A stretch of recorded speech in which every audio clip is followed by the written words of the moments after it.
Bienvenidos a América Noticias bajo la dirección general de Carlos Vasallo. Estos son los titulares que marcan la agenda informativa de hoy. Washington va por el dinero del régimen. Estados Unidos pone en la mira los 18,000 millones de dólares que controla Gaesa. Depredador tras las rejas, residente de Miami es condenado a 27 años por explotar indebidamente a una menor en Cuba. Cuba se hunde y el régimen vende carros. Lanza una nueva reforma en dólares mientras la isla sigue a oscuras. ¿Quién pagará la nueva Cuba? Crece el debate sobre la reconstrucción de la isla y el papel del exilio. Les contamos. Esto es América Noticias. Comenzamos. Las claves del día, los temas y las reacciones de lo que está haciendo noticia. Hola, un hola grande para todos, que nadie se quede sin su saludo. Soy Camilo Egaña, estas son las claves del día. En esta vida hay gente que puede decir todo sin grandes palabras. Esa gente debería estar o en la política o en la radio y la televisión. Por ejemplo, el humorista cubano, director de radio y televisión, por cierto, Ulises Toirac, se encarga de la represión del gobierno en estos términos en su muro de Facebook. Permítame leer porque es cita textual, Liberen a todos los presos políticos que no existen en el país. Eso está fino. Otra de las frases sobre la desesperación en el país de Ulises Toirac dice: ya no hay luz al final del túnel porque ya no hay túnel. Y en otra de sus publicaciones, Toirac asegura que los cubanos y sus gobernantes viven vidas separadas e invita a los funcionarios del gobierno a que compartan la vida día a día de los cubanos de a pie. Pero tal vez la frase más contundente, más fuerte de Ulises Toirac, tratándose de una figura pública en Cuba, ha sido la que acaba de publicar. Lo más penoso es que esto no tiene final. Seguirá indefinidamente cada vez peor porque no hay soluciones al holocausto.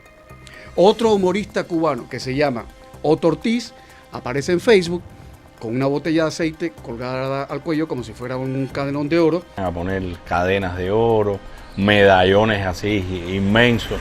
Eso yo lo veo mal. Porque hay muchas formas más concretas, más objetivas y más prácticas de demostrar de verdad que tú estás próspero. ¿Saben por qué? Porque el aceite en Cuba está al nivel del caviar iraní. En abril, un litro de aceite costaba 1.500 pesos. En junio, 2.000. En julio, 2.500. En agosto ha llegado a 4.000 pesos el litro de aceite en Cuba. Y ese mismo humorista, el mes pasado, cuando le pusieron solo 45 minutos de electricidad en su casa después de 3 días sin electricidad, escribió en Facebook: todo se lo debemos al socialismo. La locutora y actriz cubana Larissa Camacho dijo públicamente en su muro de Facebook: estoy en contra del gobierno cubano porque el gobierno cubano está en contra de Cuba. ¿No es fino? A mí me parece de una fineza, de una sutileza extraordinaria, pero al nivel de Lelutier, al nivel de Groucho Marx. Larissa Camacho comparó la relación de los gobiernos de Cuba y Estados Unidos con un matrimonio disfuncional que discuten constantemente en público, pero que en la cama. Escribió en Facebook, y voy a citar textualmente: Cuba y Estados Unidos se comportan como ese matrimonio mal llevado que se faja en cuanta fiesta pública van, o echan a perder el total de las reuniones en familia y luego, a puerta cerrada, hacen el amor con gritos eróticos para que todo el barrio escuche. Y tras las medidas del gobierno, las reformas económicas de Díaz-Canel, la locutora Camacho escribió: ¿quién garantiza que los cubanos han hecho, estos cubanos que lo han hecho todo mal, ahora lo van a hacer todo bien? Por su parte, la escritora y periodista camagüeyana María Antonio Borroto Trujillo ha publicado en su perfil de Facebook un manual de supervivencia espiritual para comunicar por teléfono con la empresa eléctrica de Cuba. Dice que lo primero que hay que hacer es encender una varita de incienso, si aparece el incienso, o una vela dedicada al santo favorito, completar 8 respiraciones, repetir un mantra.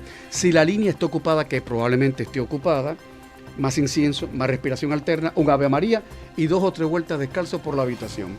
Por cierto, la empresa eléctrica en Santiago de Cuba acaba de admitir que solo puede garantizar 2 horas de electricidad al día en algunas zonas de Santiago de Cuba. A la escritora Dulce María Loynaz, que fue la primera mujer en América Latina que ganó el Premio Cervantes de Literatura y que siempre tuvo una enérgica y discreta y sobria distancia crítica con el gobierno, un buen día alguien le preguntó: Dulce María, ¿por qué usted no se ha ido del país si está en contra de esta gente? Y ella, con mucha parsimonia, con mucha cara, era una señora, era una dama, Dijo, hijo, yo no me he ido del país porque yo llegué primero. Es que hay gente que tiene el ton de decir sin grandes palabras. Y cuando la gente no cree en nada, lo dejó dicho el escritor ruso Anton Chekhov, se entusiasma con las grandes palabras, cuando no se cree en nada. Pero ya ese dejó de ser el caso de los cubanos. No grandes palabras y a decir, porque al pan pan y al vino vino, no hay de otra.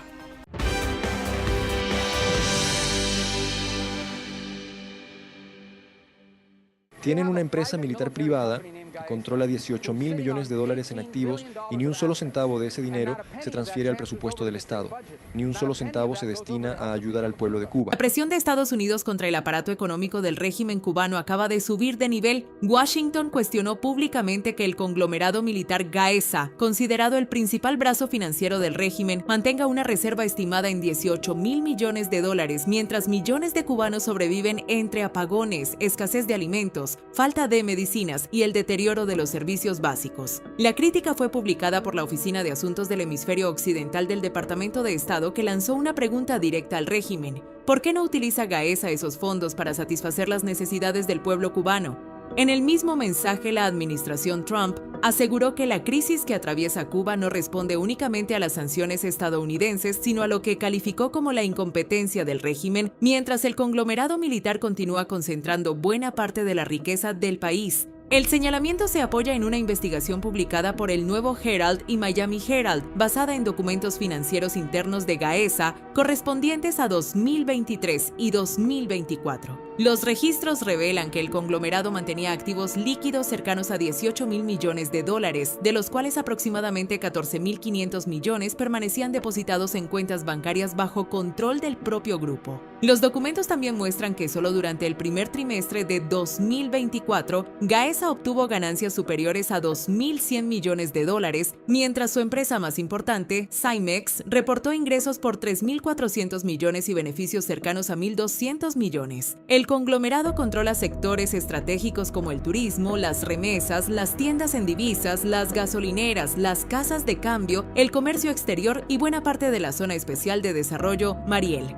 Todo esto ocurre mientras Cuba enfrenta uno de los peores colapsos energéticos de su historia reciente. Analistas citados en la investigación sostienen que con una pequeña parte de esos recursos habría sido posible financiar durante años el mantenimiento del sistema eléctrico nacional, cuya falta de inversión mantiene al país atrapado en apagones masivos. Las revelaciones llegan además en momentos en que la administración Trump endurece las sanciones contra Gaesa y otras empresas controladas por las Fuerzas Armadas. El objetivo, según Washington, es cortar las principales fuentes de financiamiento del régimen y limitar el flujo de divisas hacia las estructuras militares, incrementando la presión económica sobre La Habana. Para especialistas, estas nuevas medidas buscan golpear directamente el corazón financiero del poder cubano, donde se concentran los mayores ingresos del Estado. Mientras el régimen insiste en responsabilizar al embargo por la crisis nacional, Estados Unidos asegura que el problema también está en cómo se administran los recursos. Y con los documentos ahora sobre la mesa, la pregunta que plantea Washington cobra cada vez más fuerza. Si existían miles de millones de dólares disponibles, ¿por qué Cuba sigue viviendo entre apagones, escasez y deterioro?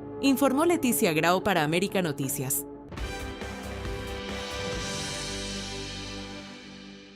Un residente de Miami fue condenado a 27 años de prisión tras comprobarse que pagó a una adolescente cubana de apenas 14 años para producir material de abuso sexual infantil. El condenado fue identificado como Ariel Espinosa, de 63 años, quien recibió una sentencia de 324 meses de cárcel, una de las penas más severas contempladas para este tipo de delitos. La investigación comenzó cuando Espinosa regresó de Cuba en un vuelo procedente de Holguín y aterrizó en el Aeropuerto Internacional de Miami. Durante una inspección secundaria, agentes de la Oficina de Aduanas y Protección Fronteriza revisaron su teléfono celular y descubrieron cientos de imágenes y videos de abuso sexual infantil, además de conversaciones que mantenía con la menor. Según los documentos judiciales, el acusado sabía perfectamente que la víctima tenía solo 14 años. A pesar de ello, presuntamente le enviaba dinero de forma electrónica y le daba instrucciones precisas sobre el tipo de contenido sexual que debía grabar y enviar. Para los investigadores, no se trató de un hecho aislado, sino de una conducta planificada y sostenida en el tiempo. El caso fue asumido por Investigaciones de Seguridad Nacional, HSI Miami, con apoyo de agencias federales especializadas en delitos contra menores. Durante el proceso, la Fiscalía sostuvo que Espinosa utilizó la distancia entre ambos países para intentar ocultar el delito, convencido de que la menor se encontraba fuera del alcance de las autoridades estadounidenses. Sin embargo, la evidencia encontrada en sus dispositivos electrónicos permitió reconstruir las comunicaciones y documentar los pagos realizados. El juez consideró la gravedad de los hechos al imponer una condena muy cercana al máximo permitido por la legislación federal. Debido a que Espinosa tiene 63 años, todo indica que pasará el resto de su vida en prisión. Las autoridades aprovecharon el caso para enviar una advertencia. Recordaron que Estados Unidos puede procesar y condenar a ciudadanos que exploten sexualmente a menores en otros países y reiteraron que estos delitos son perseguidos sin importar dónde se encuentren las víctimas. El caso también vuelve a poner sobre la mesa el creciente uso de plataformas digitales y aplicaciones de mensajería para captar y explotar a menores, una modalidad que se ha convertido en una prioridad para las agencias federales de investigación. Mientras tanto, la Fiscalía Federal aseguró que continuará identificando y llevando ante la justicia a quienes utilicen la tecnología para cometer este tipo de crímenes. Las autoridades fueron categóricas. Cruzar una frontera no protege a quienes abusan de menores. La sentencia contra Ariel Espinosa busca enviar un mensaje claro a los depredadores sexuales. Tarde o temprano, enfrentarán todo el peso de la justicia, informó María Fernanda para América Noticias.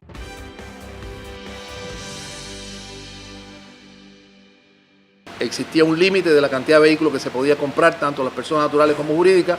Ese límite se elimina, se amplía la cantidad de comercializadoras autorizadas, prácticamente se duplican las opciones para que haya más alternativas. Mientras millones de cubanos sobreviven entre apagones, escasez de alimentos y una de las peores crisis económicas de las últimas décadas, el régimen acaba de anunciar una nueva reforma que promete cambiar las reglas para comprar, vender e importar vehículos. La medida fue publicada en la Gaceta Oficial y forma parte del paquete de cambios económicos impulsado por el gobierno de Miguel Díaz-Canel, en momentos en que Washington mantiene la presión política y económica sobre La Habana. Las nuevas normas permiten a ciudadanos cubanos y extranjeros residentes comprar vehículos nuevos y usados, importar determinados automóviles eléctricos y realizar operaciones de compraventa entre particulares. Pero hay un detalle que no pasó desapercibido. La mayoría de estas operaciones deberán realizarse en dólares estadounidenses o en otras monedas libremente convertibles, utilizando tarjetas autorizadas por el sistema bancario cubano. Es decir, mientras la inmensa mayoría de la población cobra salarios en pesos cubanos que apenas alcanzan para comprar alimentos, el acceso a los vehículos seguirá dependiendo en gran medida de disponer de divisas. El nuevo decreto también flexibiliza la importación de autos eléctricos y permite, bajo determinadas condiciones, traer motocicletas, triciclos y otros medios de transporte. Sin embargo, la posibilidad de importar automóviles de combustión continúa reservada principalmente para categorías específicas como diplomáticos, cooperantes y trabajadores que hayan cumplido misiones oficiales en el extranjero. Además, el gobierno autorizó a determinadas empresas para ensamblar vehículos eléctricos dentro de Cuba e incluso anunció beneficios fiscales para este tipo de proyectos. Se mejoran las condiciones para los que compran vehículos de transporte y se fortalece además el Fondo para el Desarrollo del Transporte Público, que como conocen tiene su objetivo principal en la recuperación del transporte público del país. Para muchos cubanos, el debate no gira alrededor de comprar un automóvil. La preocupación diaria sigue siendo conseguir arroz, aceite, medicinas o simplemente esperar el regreso de la electricidad. Analistas consideran que estas medidas forman parte del proceso de flexibilización económica anunciado por el régimen en los últimos meses, con el objetivo de atraer divisas y dinamizar algunos sectores de la economía. Sin embargo, para buena parte de la población, las nuevas reglas parecen muy alejadas de una realidad marcada por la inflación, la escasez y los apagones que continúan golpeando prácticamente todos los aspectos de la vida cotidiana. Mientras el régimen anuncia nuevas opciones para comprar e importar vehículos, millones de cubanos siguen esperando algo mucho más básico: electricidad, agua y alimentos. Una contradicción que vuelve a reflejar la enorme distancia entre las prioridades oficiales y la realidad que enfrenta la población en la isla, informó Camilo Lavastilla para América Noticias.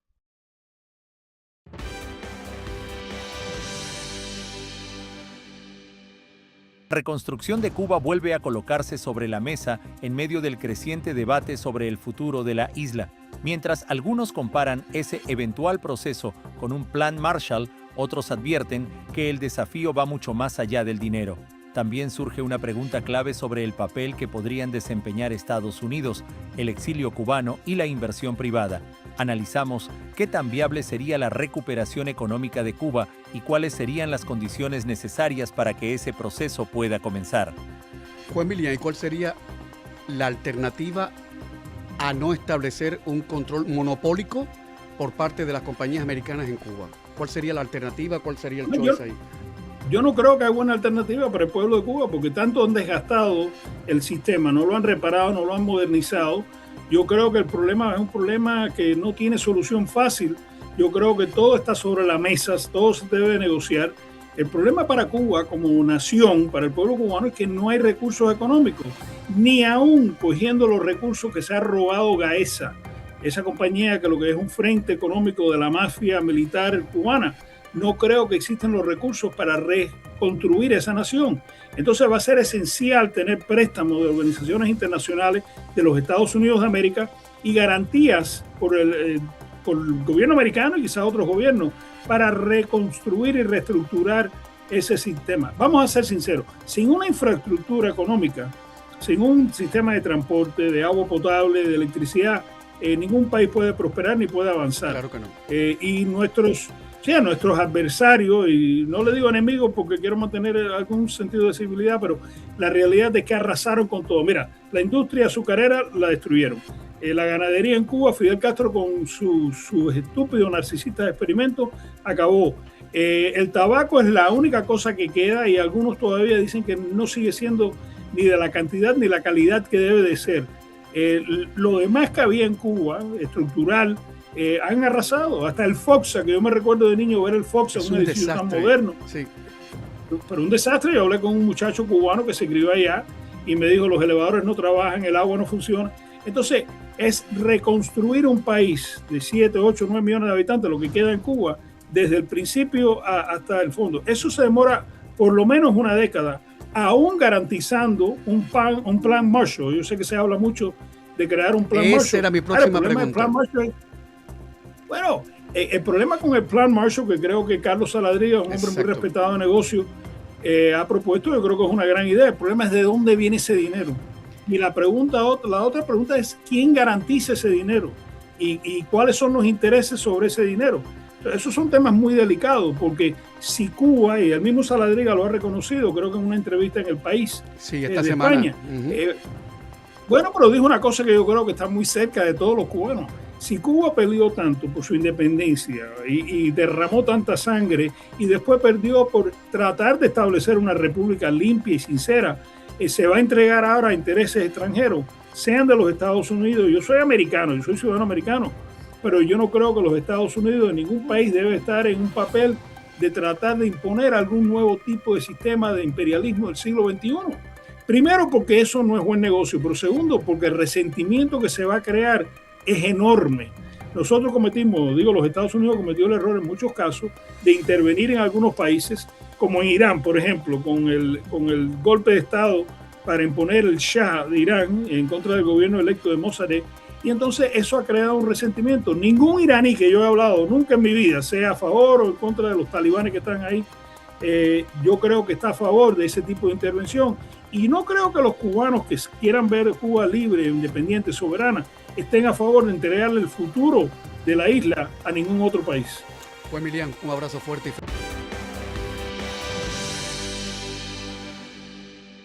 El estrecho va a abrirse muy pronto. De lo contrario, recibirán un golpe muy duro y entonces el estrecho se abrirá de todas formas. Nos dirigíamos hacia un ataque de enormes proporciones, el mayor desde la Segunda Guerra Mundial. Me llamaron y con mucha cortesía me dijeron, por favor, ¿podemos hablar? No querían que eso ocurriera. Y yo respondí, sí, podemos hablar. Lo único que importa son los hechos. Ellos quieren llegar a un acuerdo. Veremos qué sucede. Si no llegan a un acuerdo, será una verdadera lástima. La crisis en el Golfo Pérsico vuelve a escalar y el mundo observa con preocupación uno de los puntos más estratégicos para la economía global, el estrecho de Hormuz, por donde antes de la guerra transitaba más del 20% del petróleo que se consume en el planeta, sigue siendo el principal foco de tensión entre Estados Unidos e Irán, mientras las negociaciones continúan estancadas y las amenazas militares regresan al primer plano. El presidente Donald Trump lanzó una nueva advertencia al régimen iraní, aseguró que el estrecho será reabierto muy pronto y afirmó que, si Teherán no acepta un acuerdo, Estados Unidos actuará con fuerza para garantizar la libre navegación. La declaración coincide con un momento en que la Casa Blanca asegura mantener conversaciones positivas con Irán, aunque advierte que la vía militar sigue sobre la mesa si fracasa la diplomacia. Sin embargo, desde Teherán la respuesta fue inmediata. El viceministro de Relaciones Exteriores, Qasem Gharibabadi, negó que existan negociaciones directas con Washington y sostuvo que los únicos contactos activos son con Omán. Según el gobierno iraní, Estados Unidos envía mensajes manifestando interés en retomar el diálogo, pero la República Islámica insiste en que aún no ha decidido si dará un nuevo paso hacia un eventual entendimiento. Mientras tanto, Irán mantiene firme su intención de conservar un papel determinante en el control del estrecho de Hormuz.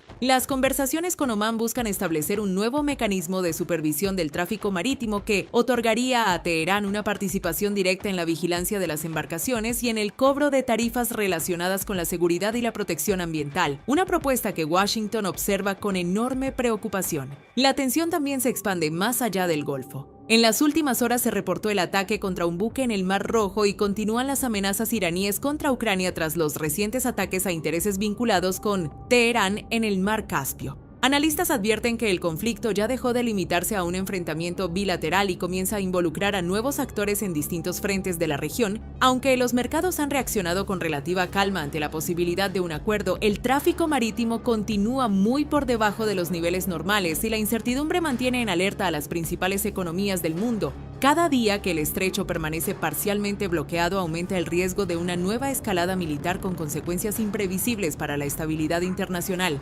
informó Leticia Grau para América Noticias.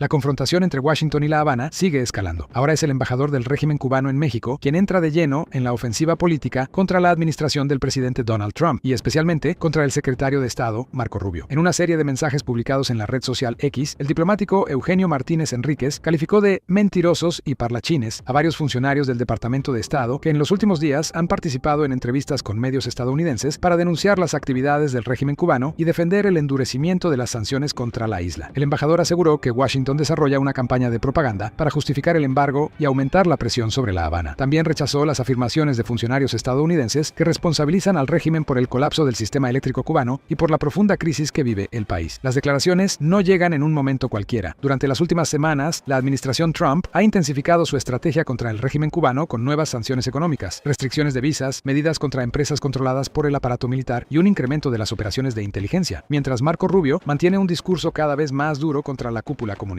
El propio secretario de Estado calificó recientemente a Cuba como una superpotencia del espionaje, asegurando que ningún otro país logró infiltrar con tanto éxito instituciones estadounidenses durante décadas. Esa acusación fue respaldada por el informe Cuba, la capital del comunismo del siglo XXI, publicado por el Departamento de Estado, donde Washington sostiene que La Habana continúa representando una amenaza para la seguridad nacional de Estados Unidos. La respuesta del régimen no se ha limitado al embajador en México. En los últimos días, el canciller Bruno Rodríguez, el viceministro Carlos Fernández de Cosío y otros altos funcionarios han multiplicado sus declaraciones contra Marco Rubio, acusándolo de intentar justificar una política de máxima presión destinada, según ellos, a provocar un cambio de régimen en la isla. Todo indica que la confrontación entre ambos gobiernos está lejos de disminuir. Por el contrario, cada declaración confirma que el enfrentamiento político, diplomático y mediático entre la administración Trump y el régimen cubano entra en una etapa cada vez más intensa, con Cuba nuevamente convertida en uno de los principales focos de la política exterior de Estados Unidos, informó Enrique López para América Noticias.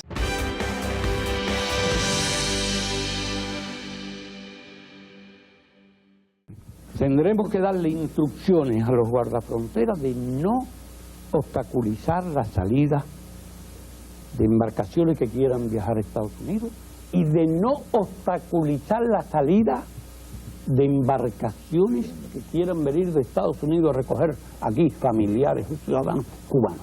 Habían pasado 35 años de la llegada de la revolución castrista. 5 del fin del exbloque socialista y con ello del subsidio soviético a la isla comunista. Cuba vivía inmersa en el tristemente célebre período especial. Varias embarcaciones son secuestradas y obligadas a poner proa al norte. La situación era realmente desesperante. Cientos de manifestantes reclaman libertad en áreas del malecón habanero. Una manifestación bautizada como el Maleconazo, una protesta popular sin precedentes hasta el momento en la isla. El pueblo cansado, hastiado, obstinado, hambriado, con enfermedades como el dengue, había epidemias de distintos tipos, conjuntivitis, existía la famosa... había una enfermedad que tenía que ver con la falta de vitaminas, con la falta de alimentación del pueblo cubano. Efrén Martínez Pulgarón fue miembro de la prensa independiente cubana. Fue uno de los pocos periodistas que informó al mundo la verdadera realidad que se vivió ese 5 de agosto. Desde primeras horas de la mañana, las protestas se originaron en algunos puntos muy específicos del puerto de La Habana y del malecón habanero. La gente salió pidiendo libertad, la gente salió exigiendo apertura a su hambre, a sus necesidades. También había mucho deseo de escapar, de salir de esa dictadura, y se muestran en algunos videos que podemos observar actualmente. La protesta comenzó en áreas de la Alameda de Paula en La Habana Vieja y se extendió por la avenida del Puerto al Castillo de la Punta y de este a las inmediaciones del Parque Maceo en el malecón habanero. Lo que venía por Galeano para acá era increíble, era de lado a lado. Tú sabes que Deauville, Galeano, es una calle que tiene 4 sendas. A veces hay carros parqueados ahí, no sé. Pero era lleno eso de gente. Y era gente normal, común, estudiantes, jóvenes, marginales, ahí estaba todo mezclado. Oscar Suárez, periodista y realizador, estaba en una asignación en el área. Llegó al Hotel Deauville, donde estableció su punto de transmisión. Le digo al camarógrafo y a José Luis, vamos a buscar un tiro alto, porque aquí estamos nada más que en el plano aquí abajo, lineal, y lo que necesito es un plano arriba. Tomamos el ascensor y ahí paramos en el 4º o 5º piso, toqué una habitación cualquiera que yo supiera que me daba para el balcón. Me salieron unas muchachas vascas, del País Vasco, y le digo, hola, disculpa, yo soy de la televisión cubana, estamos grabando. No, tranquilo, esto pasa todos los días allá en mi país, en el País Vasco. Ah, sí, ok, para adentro, y empezamos a grabar desde arriba. Por malecón venían bajando camiones de la Brigada Las Rocas, que son una especie de paramilitar que usa el régimen. Y ahí entonces, pero no se pagan con los tigres, con los tipos esos salvajes, se pagan con una viejita, un flaquito que cogía, lo tiraban así, y lo cargaban, o sea, lo tiraban para la cama del camión. Entero, vea lo que está pasando en este país de verdad. El pueblo de verdad, le ha tirado el pueblo ha venido aquí por su propia cuenta, inofensivo, con las manos y con la boca nada más, y lo están repeliendo con cabilla la gente de la ropa, y la policía está tirando tiros. El régimen reprimió salvajemente a los manifestantes. En 1994 no existía el internet y mucho menos la telefonía celular en la isla. El mundo no pudo ser testigo de la brutalidad del totalitarismo castrista. De esta manera, el régimen castrista abrió la válvula de escape y disipó la presión existente. Más de 35.000 cubanos pudieron escapar de la isla en ese periodo. Luis Guardia. Entre líneas, la noticia detrás de la noticia. Cuando agentes de policía de una determinada municipalidad cumplen funciones de agentes migratorios, pierden en cierta forma confianza de la comunidad. Y como se dice, zapatero a tus zapatos, ¿no? La policía que haga su trabajo, que tiene que ver con seguridad, de ayuda comunitaria también, y los agentes de ICE, que son importantes, el suyo, ¿no? Que es tener que ver con lo que tiene que ver con inmigración, la ciudadanía y el arrestar para futuras deportaciones. Son dos trabajos para mí diferentes. De nuevo, el 287G tiene acuerdos actualmente, y aquí vamos ahora nacionalmente, con más de 440 agencias y jurisdicciones a nivel nacional están presentes además en 38 estados. Curioso, dato curioso, los dos donde tienen una mayor concentración de agencias, más presencia, donde más se ha actuado en ese aspecto son Texas y aquí, en el estado de la Florida. Algunas de las ciudades que han aprobado el acuerdo, aquí dentro de lo que es el condado Miami-Dade, está Coral Gables, está Hialeah, Doral, Sweetwater, West Miami, Sunny Isles, Miami Springs y por supuesto la ciudad de Miami, que es en la que estamos hablando. Y el condado Miami-Dade, que abarca todas esas municipalidades, la alcaldesa Levin Cava, también ha firmado estos convenios, ¿no? Aunque ese alcance en cuanto a lo que tiene que ver con el aspecto condal es diferente, es más amplio que por ejemplo con la ciudad de Miami, que es un grupo limitado, se dice que solamente 2 agentes actualmente.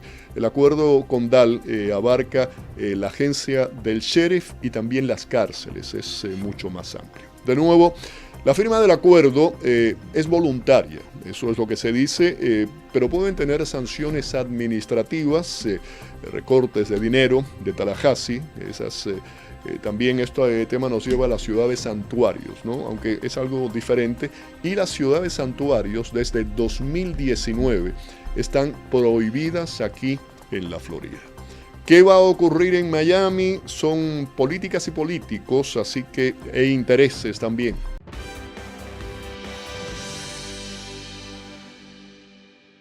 La comunidad internacional comienza a mover fichas frente al colapso energético que mantiene a millones de cubanos atrapados entre apagones, escasez y una economía prácticamente paralizada. Naciones Unidas confirmó este martes que realiza gestiones con varios países para facilitar el envío de combustible a Cuba por razones humanitarias, en un intento por aliviar una crisis que ya amenaza el funcionamiento de hospitales, sistemas de agua potable y servicios esenciales. El anuncio fue realizado por el portavoz adjunto del secretario general de la ONU, Farhan Haq, quien explicó que el organismo mantiene conversaciones con gobiernos interesados en apoyar a la isla, aunque evitó revelar cuáles son esos países o cuándo podría concretarse el suministro. Reconoció que ya en meses anteriores se lograron envíos limitados de combustible y aseguró que las gestiones continúan. La noticia llega en uno de los momentos más críticos que ha vivido el sistema eléctrico cubano en décadas. En apenas unos días, el país sufrió nuevos colapsos del sistema electroenergético nacional que dejaron a millones de personas sin electricidad. En numerosas provincias los apagones superan las 20 horas diarias, mientras la falta de energía afecta la conservación de alimentos, el bombeo de agua, el transporte, la producción y la atención médica. El deterioro de la infraestructura también agrava la situación.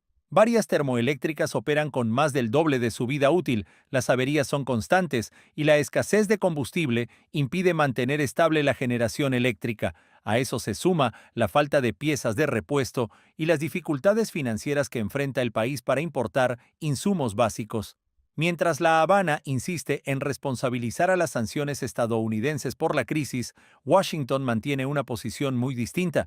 La administración del presidente Donald Trump sostiene que el origen del colapso responde principalmente a décadas de mala administración, falta de inversiones y al modelo económico del régimen. El Departamento de Estado ha reiterado que Estados Unidos mantiene abierta la ayuda humanitaria para el pueblo cubano a través de organizaciones independientes, pero rechaza financiar estructuras controladas por el gobierno. Por ahora, la gestión de Naciones Unidas representa uno de los pocos intentos internacionales por aliviar la emergencia energética. Sin embargo, especialistas advierten que el envío de combustible podría ofrecer solo un respiro temporal si no se resuelven los problemas estructurales que mantienen al sistema eléctrico cubano al borde del colapso permanente, informó Camilo Lavastilla para América Noticias.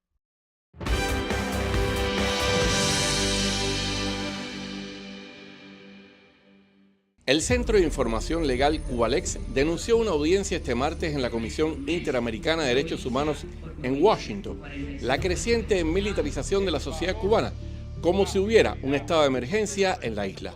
La abogada Larixa Diversen, directora ejecutiva de Cubalex, dio detalles a Martín Noticias sobre lo expuesto en esta comisión. Hay una militarización comparable con un estado de emergencia o situación excepcional que el Estado no ha declarado públicamente, pero ha adoptado todas las medidas necesarias como si fuera o como si estuviéramos en medio de ese proceso. Hay restricciones de los derechos, ¿viste?, de movilidad, que ahora mismo para moverte de una provincia a otra quizás tengas que pedir permiso.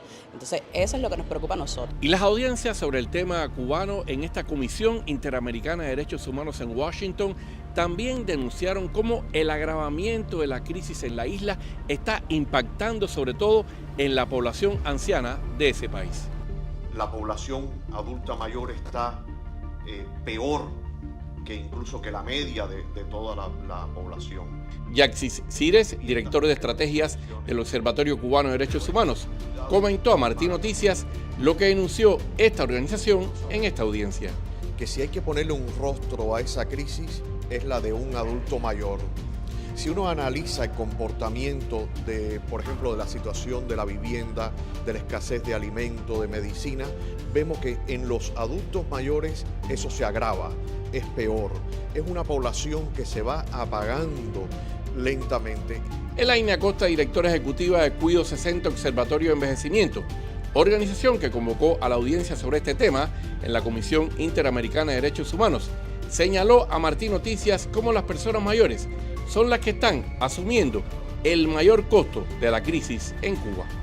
La mayor preocupación es la negación concatenada de derechos en todos los órdenes de la vida que están teniendo las personas mayores, que son al final los que están asumiendo el costo mayor de esta crisis y los que también menos posibilidades tienen y menos recursos humanos, físicos, materiales para poder superarla. Rolando Nápoles,